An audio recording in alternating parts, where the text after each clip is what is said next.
પ્રસ્તુત છે પ્રાસંગિક. આજનો વિષય ઉનાળાનું ઔષધીય આમ્રફળ કેરી.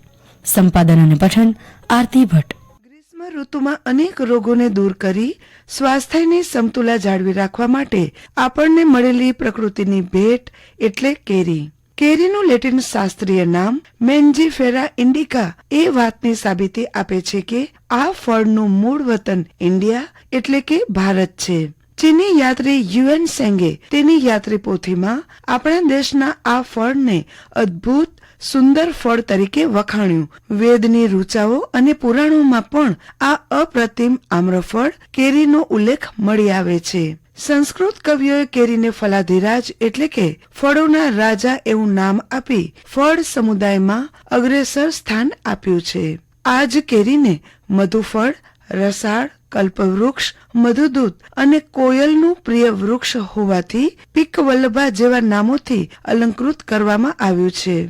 હોળીના અરસામાં કેરીના મરવા બેસે, અખાત્રીજ પછી સાંખ પડે અને રોહિણી નક્ષત્રમાં કેરી પાકીને તૈયાર થાય. એ કેરી ખાવાની શરૂઆતનો સાચો સમય છે. વરસાદ શરૂ થાય એટલે કેરી ખાવી બંધ કરવી. આપણે હવે કાર્બાઇડથી પકવેલી કેરી ખાતા થઈ ગયા છીએ. ત્યારે એટલું યાદ રાખવું ઘટે કે કમોસમી અને કૃત્રિમ રીતે પકવેલી કેરી ખાવાથી સ્વાસ્થ્યને અચૂક નુકસાન થાય છે. ભોજન સાથે કેરી ખાવાની રીત આપણે અપનાવી તો લીધી છે, પણ ભોજનના કલાક એક પહેલા કેરી ખાવી વધુ હિતાવહ છે. પોષણ, સ્વાદ અને સુગંધની દ્રષ્ટિએ હાફૂસ અને કેસર કેરી સૌથી શ્રેષ્ઠ છે. કેરીમાં રહેલા પોષણયુક્ત તત્વોની વાત કરીએ તો પ્રત્યેક 100 ગ્રામ પાકેલી કેરીમાં 75 થી 80% કેલેરી રહેલી છે. તેમાં રહેલા કેલ્શિયમ અને ફોસ્ફરસ હાડકાના બંધારણ અને વિકાસ માટે ઉપયોગી થાય છે. કેરીમાં રહેલું આયર્ન ખનિજ રક્તની ગુણવત્તા સુધારે છે. કેરીમાં રહેલા વિટામિન બી અને સી રક્તનલિકાઓની આંકુચન ક્ષમતાને વધારી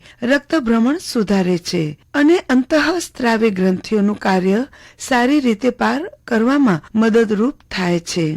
કેરીમાં પ્રચુર માત્રામાં રહેલું વિટામિન એ બનવા માટે જરૂરી ઘટક એવું કેરોટીન આંખોના સ્વાસ્થ્ય માટે અતિ ઉપયોગી છે. વળી વિટામિન એ શરીરની રોગ પ્રતિકારક શક્તિ જાળવવા મહત્વનો ભાગ ભજવે છે. પાકી કેરી એટલે કે આંબાને ત્વચાનું વર્ણ સુધારી કાંતિ આપનાર, બળ તથા ભૂખ લગાડનાર, વજન વધારનાર અને હૃદયને હિતકારી કહી છે. ચૂસીને ખાધેલી કેરી ખાવા પ્રત્યે રુચિ વધારનાર અને પચવામાં હળવી છે, જ્યારે ગોળીને રસ કાઢેલી કેરી પચવામાં ભારે છે. ઉનાળામાં રોજિંદા આહાર તરીકે કેરી ફાયદો તો કરે જ છે, એ સિવાય વિશિષ્ટ રોગની અવસ્થામાં આમ્ર વૃક્ષના ઔષધીય ગુણો પણ પારાવાર કામ કરે છે.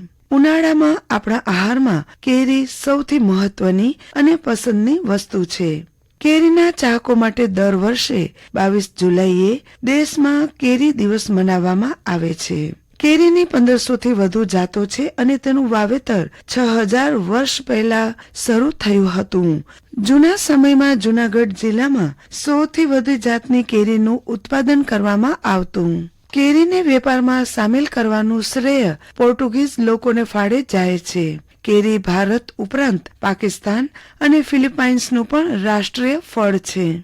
ભારત વિશ્વના 40 થી વધુ દેશોમાં કેરીનો નિકાસ કરે છે. કેરી વિશ્વનો 3જા નંબરનો ફળાઉ પાક છે. ગુજરાતના જૂનાગઢ જિલ્લામાં ગીરની તળેટીમાં પાકતી પ્રખ્યાત કેસર કેરીને તો આંતરરાષ્ટ્રીય ઓળખ મળી છે. કેસરી રંગને કારણે કેસર કેરી તરીકે જાણીતી થયેલી આ કેરીને ગીર કેસર તરીકે જીઓગ્રાફિકલ ઇન્ડેક્શન જીઆઈ ટેગ મળ્યો છે.